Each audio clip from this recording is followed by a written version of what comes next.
again, Prescott. Into heavy traffic, and it's intercepted. It's the Honey Badger, Tyrann Mathieu. And the Saints are going to take possession here at their own 33. So this defense coming up with a takeaway, and maybe that's something that can bring a little life to that sideline. Well, I don't want to say that they've been sleepwalking through this first half because that's simply not true, but you're right. We haven't seen a lot of fire from these guys, really, on either side of the ball. So maybe that's the catalyst that they needed to get them back into this game.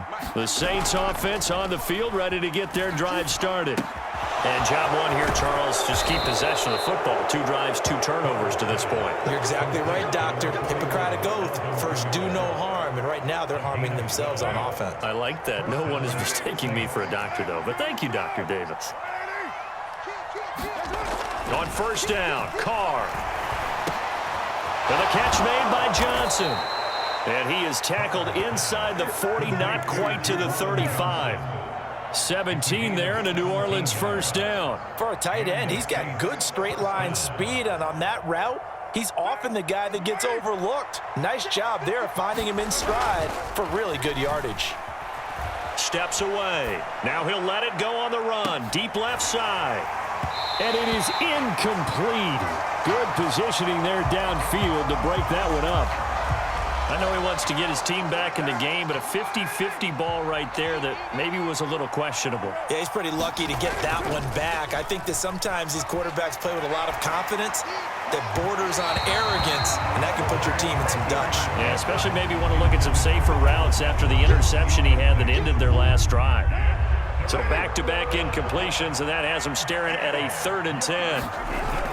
Play action. Now it's Carr. Out to his left. And he's going to be intercepted a 3rd time.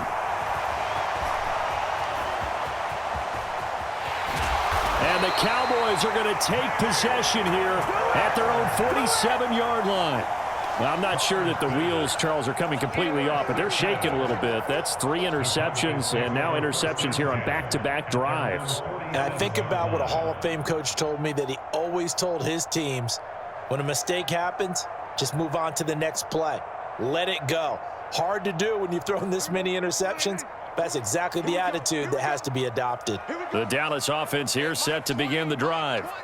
And with great starting field position and 1 timeout in their pocket, they could still come away with points here in the late going. Throwing to start the drive, but that one incomplete. Basically, you're not going to outwork 2 guys very often. Double coverage. I thought he was going to go somewhere else for the football. I get it. That's a stud wide receiver. You want to try to get him the football. Yeah, sometimes you rely on him a bit too much. You forget the other options that are out there.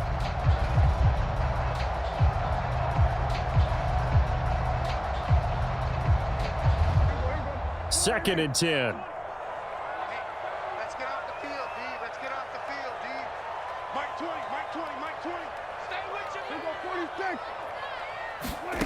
Here's Prescott.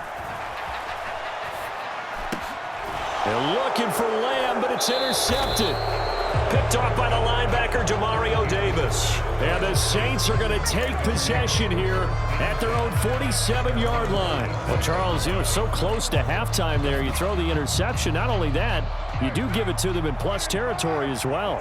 Yeah, they were pushing real hard to try and get something more on the board on their side of the ledger right before the half.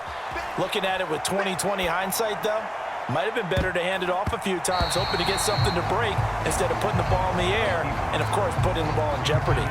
Trying to get something positive to happen here before the break, and they sure need it. They went for the big one, but it winds up incomplete. Now Carr, after the incomplete pass, brings him up 2nd and 10. He'll look to throw. It's caught inside the 25. He's going to go out of bounds, but he takes this one down just shy of the 20. A gain of 32 that time.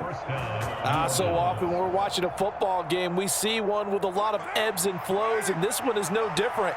And sometimes you just need a big play to wake you up a bit, and they get one.